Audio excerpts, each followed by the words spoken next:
அனைவருக்கும் அன்பான வணக்கங்கள். இது மகா பெரியவா சொன்னது யூடியூப் சேனல். சமையல் அறையில் வைக்கக்கூடாத பொருட்கள் பற்றி இந்த ஷார்ட்ஸில் நாம் தெரிந்து கொள்ள இருக்கிறோம். பதிவை பார்ப்பதற்கு முன் ஒரு சிறிய அறிவிப்பு.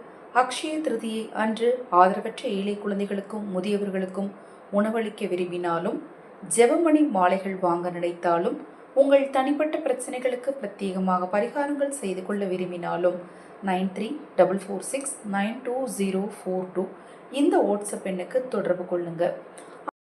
சமையலறை என்பது அன்னபூரணியும் மகாலட்சுமி தேவியும் வாசம் செய்யும் இடம்.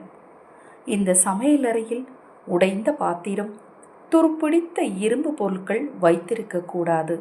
அது குடும்பத்தில் சண்டை சச்சரவுகளை ஏற்படுத்தும்.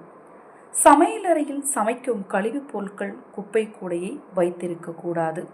அது துர்நாற்றம் வீசுவதால் அங்கு மகாலட்சுமி தேவி தங்க மாட்டார். அரிசி அளப்பதற்கு அரிசி படியில்தான் அளந்து போட வேண்டும். Plastic tumbler, ever silver tumbler போன்ற பொருட்களை அரிசி பாத்திரத்தில் போட்டு வைக்கக்கூடாது.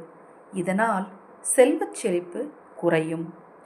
சமையலறையில் துடைப்பத்தை வைத்திருக்கக்கூடாது. அது வீட்டை வறுமையில் வாட்டி வதைத்துவிடும்.